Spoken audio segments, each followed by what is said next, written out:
Good evening friends, welcome to channel guys. So इसमें discuss करेंगे हम पैसेज जो हमारे क्वेश्चन पेपर में पैसेज दिए गए हैं। बहुत सारे स्टूडेंट की डाउट थी कि सर वो पैसेज गलत हैं, उसके आंसर गलत हैं या मैच नहीं कर रहा है पैसेज क्वेश्चन के साथ। तो मुझे लगा पहले हम इसको डिस्कस कर लेते हैं, जितने भी हमारे पैसेज के क्वेश्चन हैं दोनों पैसेज को, सो दैट कि आपको क्लैरिटी आएगी कि इसको चैलेंज करना है कि नहीं करना है। ठीक है, तो एक एक करके देखते हैं सभी पैसेज और उसमें जो नंबर ऑफ क्वेश्चन है उनको देखते हैं कैसे कनेक्टेड है या नहीं है, या ऐसा क्या सही आंसर होगा। ठीक है, तो ये हमारा पहला पैसेज है।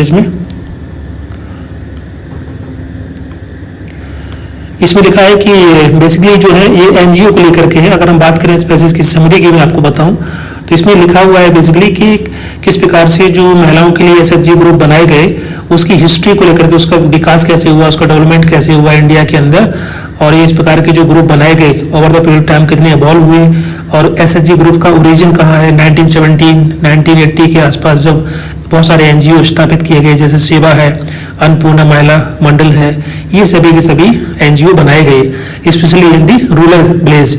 ओके, जब से ये एसएचजी एग्जिस्टेंस में आया तो काफी लंबा समय बोल सकते हैं। उसके अलावा नेशनल कमीशन ऑफ वीमेन जो 1987 में बनाई गई, उसकी पब्लिकेशन, उसकी जो रिकमेंडेशन थी कि जिस प्रकार से हम वीमेन सेंट्रिक डेवलपमेंट प्रोग्राम बनाए इंडिया के अंदर, सो दैट कि जो भी मार्जिनलाइज सेक्शन जो महिलाएं हैं वो उनका अपलिफ्टमेंट या एम्पावरमेंट हो पाए इकोनॉमिकली।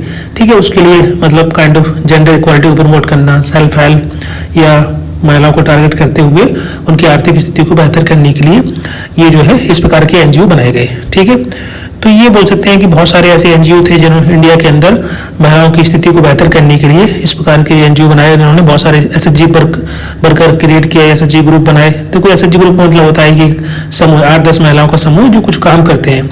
जैसे कि हम बात करें इंडिया के अंदर जो है मिशन शक्ति है प्रोग्राम, उसके माध्यम से महिलाओं को ट्रेनिंग दी जाती है, उनको लोन दिया जाता है छोटा मोटा, जैसे 2 लाख 5 लाख 8 लाख रुपए, और उसका कोई पहले से बोल सकते हैं जो गवर्नमेंट की तरफ से दिया जाता है, उसके लिए कोई बॉन्ड नहीं होता है पहले से। ठीक है, टेंडर नहीं निकलता उसका, तो वो इस प्रकार से मदद की जाती है।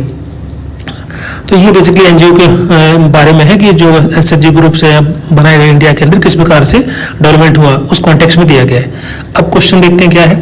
क्वेश्चन में लिखा हुआ है कि who advocate for the women rights and livelihood and stand as the only trade union of women in the unorganised sector. तो इसका मतलब यही है कि यहाँ पर 4 ऑप्शन दिए, अन्नपूर्णा महिला मंडल, सेल्फ एम्प्लॉयमेंट वीमेन एसोसिएशन और जागोरी और ब्रेक थ्रू। तो ये चारों के चारों एनजीओ के नाम दिए गए हैं। इसमें जो जैसे जागोरी है, जागोरी हिंदी वर्ड है, इसका मतलब होता है काइंड ऑफ अवेकन। अवेकन मतलब होता है कि महिलाओं को जगाने की बात की गई इसमें, कि महिलाओं को जगाना, उनको एम्पावर करना, सिंपल भाषा में बोले अवेकन वीमेन। ठीक है, ये हिंदी वर्ड है, उसको रिफ्लेक्ट करता है कि हम किस प्रकार से महिलाओं को एम्पावर कर सकते हैं। ब्रेक थ्रू भी इसी प्रकार के एक एनजीओ है जिसका काम होता है कि ह्यूमन राइट्स को लेकर के बेसिकली काम करता है, कि जेंडर बेस्ड डिस्क्रिमिनेशन अगर हो रहा है तो उसको लेकर के काम करना। तो वही है वायलेंस अगेंस्ट वीमेन, उस पर फोकस करना, अर्ली मैरिज है, जेंडर डिस्क्रिमिनेशन है, जेंडर इक्वालिटी प्रमोट करना।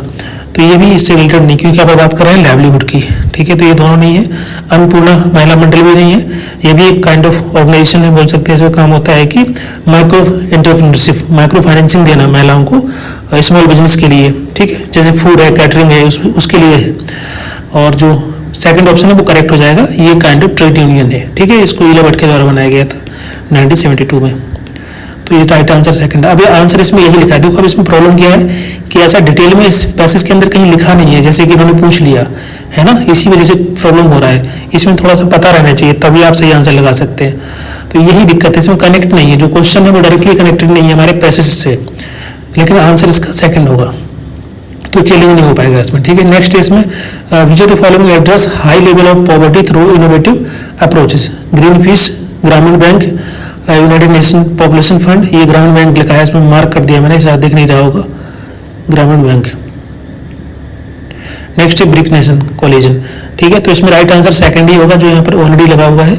देखो ग्रामीण बैंक क्या है, ये kind of micro finance organisation, जो कि आपने नाम सुना होगा, मोहम्मद यूनुस का, बांग्लादेश के थे वो, मतलब हैं, उनके द्वारा इसको बनाया गया था, काइंड ऑफ क्रिएट किया गया था इस कंसेप्ट को माइक्रो क्रेडिट का, कि जो भी गरीब लोग हैं जो थोड़े छोटा मोटा बिजनेस करना चाहते हैं, तो उनको 1 लाख 2 लाख 5 लाख रुपए तक का जो बिना किसी कोलेटरल के उनको डायरेक्टली लोन दिया जा सकता है, वो माइक्रो क्रेडिट कहलाता है।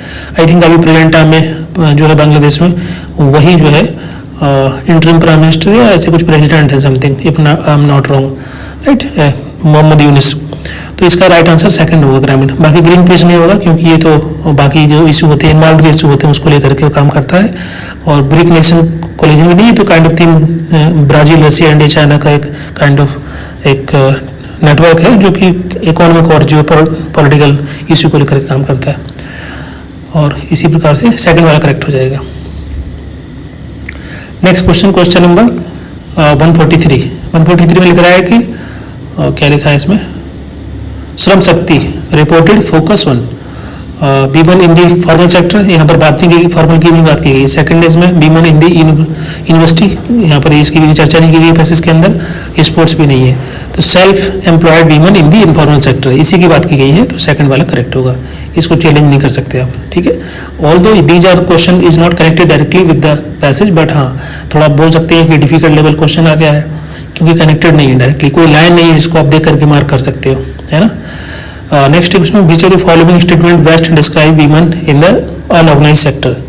बताइए, exclusive focus on the formal sector बिल्कुल गलत हो गया, यहाँ फॉर्मल सेक्टर लिखा हुआ है। गारंटी एम्प्लॉयमेंट, ऐसा कुछ नहीं है, गारंटी एम्प्लॉयमेंट नहीं है, चूंकि एसएचजी वर्कर है उनको खुद काम करना पड़ता है। Recognition of their roles and access to the substantial pension scheme के बारे में कुछ नहीं है, कोई पेंशन प्लान नहीं है, तो डायरेक्टली आप ये मार्क कर सकते हैं। यहाँ लिखा है under valued contribution of economy, इसका मतलब है कि महिलाओं का जो कंट्रीब्यूशन इकोनॉमी के अंदर बहुत ही अंडर वैल्यूड है, उसका पैसा नहीं मिलता है बोल सकते हैं, तो वही डायरेक्टली यहाँ पर उन्होंने इस प्रकार से चर्चा की है, ठीक है। अंडर वैल्यू का मतलब क्या हुआ, ये हुआ कि महिलाएं काम करती हैं लेकिन जैसे फैमिली वर्क है, घर का काम है छोटा मोटा, या फिर और भी काम रहते हैं, सभी प्रकार के वर्क होते हैं, तो उनको कोई उसका पैसा मिलता नहीं है, रिकॉग्निशन नहीं मिलती है, सोशल सिक्योरिटी बेनिफिट्स नहीं मिलते हैं, लो पेड होता है, इनफॉर्मल वर्क होता है, घर का काम बहुत सारा रहता है, फिर भी तो इसलिए उसको बोला जा रहा है अंडर वैल्यूड कंट्रीब्यूशन, ठीक है। Next question, question number 145। The flagship program scheme of Ministry of Rural Development, particularly for the women to access financial services and livelihood, is called as One Stop Center, Sudhar Grass Scheme, Ujjwala Scheme और Day NRLM। तो यही right answer होगा, यही correct है, बाकी के सही नहीं होंगे। इसका मतलब होता है दीनदयाल अंत्योदय योजना, NRLM मतलब होता है नेशनल रूरल लाइवलीहुड मिशन, ठीक है। एक फ्लैगशिप स्कीम है गवर्नमेंट का, इसके माध्यम से जो एसएचजी ग्रुप्स हैं उनको एम्पावर करना, स्किल ट्रेनिंग देना, लाइवलीहुड प्रोग्राम्स, अपॉर्चुनिटी प्रोवाइड कराना महिलाओं के लिए ताकि उनकी आर्थिक स्थिति बेहतर हो पाए, तो डी वाला करेक्ट हो जाएगा। अब ये सभी दिख रहा है, इसमें बहुत डिटेल में पूछ लिया गया है, जबकि पैसेज में इतना कुछ दिया नहीं है, तो बोल सकते हैं डिफिकल्ट पैसेज है, ठीक है, लेकिन चैलेंज नहीं कर सकते, इसमें कोई आंसर गलत नहीं है आंसर की के अंदर। नेक्स्ट क्वेश्चन इसमें है, ये पैसेज है बेसिकली यूनिवर्सली एंड सिलेक्टिवली। देखो इसको समझते हैं, ये पैसेज बात कर रहा है कि बेसिकली जो कंसेप्ट होता है ना वेलफेयर का, वेलफेयर स्टेट का, तो ये बताते हैं पैसेज के अंदर डिस्कस करते हैं कि कंसेप्ट ऑफ वेलफेयर स्टेट और किस प्रकार से जो रिसोर्सेज हैं उसका डिस्ट्रीब्यूशन होता है। और यहाँ पर दो अप्रोच की बात की गई, एक है आपका यूनिवर्सली, दूसरा है सिलेक्टिवली, ठीक है। यूनिवर्सली का मतलब होता है कि जो रिसोर्सेज है सबको मिलना चाहिए, कम्युनिटी के अंदर सबको मिलना चाहिए, और जो सिलेक्टिवली का मतलब होता है कि जो नीडी पर्सन है, जो डिजर्व करते हैं उनको मिलना चाहिए, ठीक है। सिंपल भाषा में वही यूनिवर्सली अप्रोच का मतलब हो गया कि मिनिमम लेवल हेल्प सबको दी जाएगी, और सिलेक्टिव मतलब होता है कि जो वास्तव में जिनको जरूरत है उनको मिलना चाहिए, वही इसके बारे में पैसेज में डिटेल में थोड़ा बताया गया है, ठीक है। हम लोग क्वेश्चन करते हैं। Next, the author of 3 worlds of welfare capitalism. देखो अब कोई करेक्ट नहीं है ना इस पैसेज से, टोटली डिफरेंट है, अब आपको पता रहना चाहिए। बेसिकली देखो ये जो बुक है ना, ये लिखी गई थी गोस्ता एप्सरिंग एंडरसन के द्वारा 1990 के आसपास, ठीक है। इन्होंने बेसिकली कुछ नहीं, जो वेलफेयर स्टेट है ना, अब डायरेक्टली कनेक्टेड नहीं लेकिन हाँ कनेक्टेड तो है, वेलफेयर स्टेट को लेकर के इन्होंने बताया कि 3 प्रकार का होता है वेलफेयर स्टेट। एक तो होता है लिबरल, दूसरा होता है आपका कंजर्वेटिव, और तीसरा होता है सोशियो डेमोक्रेटिक। अब चूंकि डायरेक्टली कनेक्टेड नहीं लेकिन वेलफेयर की बात की इन्होंने, तो वही इन्होंने बोल दिया, इसलिए यहाँ पर दे दिया कि इस ऑथर का नाम क्या है, तो सेकंड वाला करेक्ट हो जाएगा। लोग आपस में कनेक्टेड नहीं है लेकिन राइट आंसर सही है इसका, सेकंड वाला, इसको चैलेंज नहीं कर सकते आप। नेक्स्ट क्वेश्चन लिखा है, इन रेजिडुअल वेलफेयर मॉडल वेलफेयर क्या होता है रेजिडुअल वेलफेयर मॉडल में। अब देखो ये मैंने पढ़ाया था आपको, ये आपने पढ़ा होगा शायद, यूट्यूब पे मैंने वीडियो डाले थे कि रेजिडुअल वेलफेयर मतलब क्या होता है। इसका मतलब होता है कि जहां पर गवर्नमेंट इंटरवीन करती है लास्ट रिसोर्ट। इसका मतलब है कि जैसे जहां पर फैमिली और प्राइवेट सेक्टर काम नहीं करता है, जैसे कि एम्प्लॉयमेंट नहीं है, ठीक है, प्राइवेट इंश्योरेंस भी नहीं है, दिक्कत हो रहा है, तो गवर्नमेंट वहां पर हेल्प करेगी शॉर्ट टर्म के लिए। जैसे कि मान लीजिए कोविड के टाइम पे क्या हुआ, लोग नौकरी नहीं कर रहे थे, लाइक पैसे से भी खत्म हो गए थे, तो गरीब लोग थे, गवर्नमेंट ने उनको हेल्प किया, मदद किया, वो रेजिडुअल वेलफेयर मॉडल कहलाता है। तो लिखा है कि अवेलेबल टू एवरीबडी, नहीं सबके लिए नहीं है, प्रोवाइडेड आप प्राइमरी मीन्स ऑफ सर्वाइवल, लेकिन किसके लिए, कुछ है नहीं, गिवन यूनिवर्सली टू ऑल, सब ये भी गलत है। ये seen as the last resort, अंतिम एक बोल सकते हैं होता है कि जब कुछ काम नहीं करेगा तो गवर्नमेंट उसमें इंटरवीन करेगी। नेक्स्ट क्वेश्चन, क्वेश्चन नंबर, तो उसको भी चैलेंज नहीं कर सकते आप।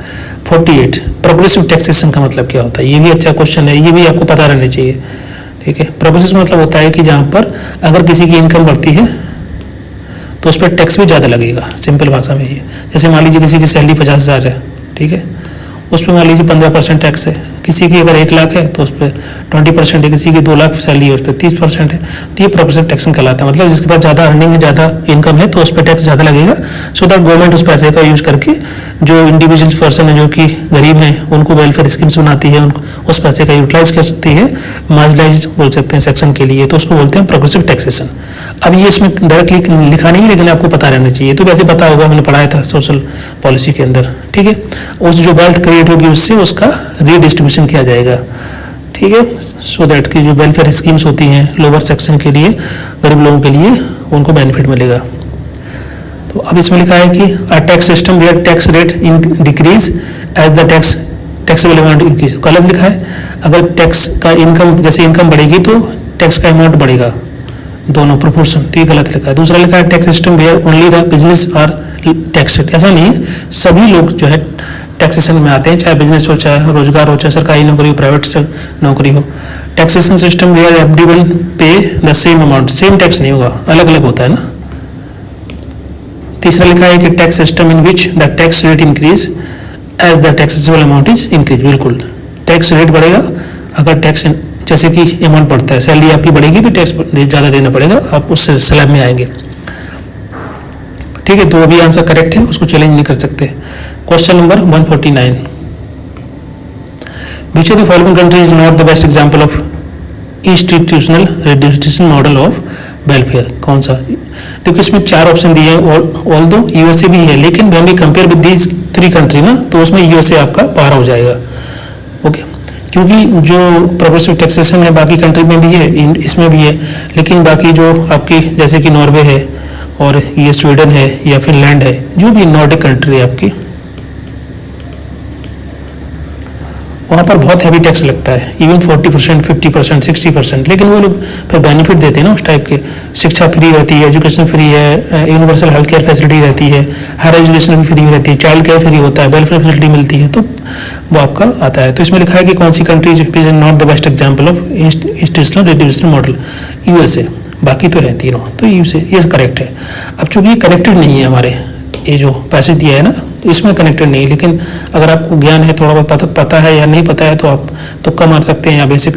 अब जैसे इसमें तो आप देख के आंसर लगा सकते हैं कि 3 कंट्री एक जैसी है, एक ही एरिया की है, तो आप इसको मार्क कर सकते हो। जब आपको नहीं आ रहा है तुक्का मार सकते हो, इसी प्रकार से बाकी। तो ये हमारे पैसेज हो गए, तो पैसेज से कोई आपका चैलेंज नहीं कर सकते क्वेश्चन, ठीक है। तो इसमें आप चैलेंज मत करना, बाकी सभी ऑप्शन करेक्ट है, लेकिन हाँ ये पैसेज थोड़ा डिफिकल्ट है क्योंकि ये डायरेक्टली कनेक्टेड नहीं है क्वेश्चन पैसेज के साथ, ओके। बाकी अगर और भी कोई डाउट है कोई क्वेश्चन में, तो आप मुझे बताइए इसी कमेंट बॉक्स में, इसी वीडियो के नीचे, ओके।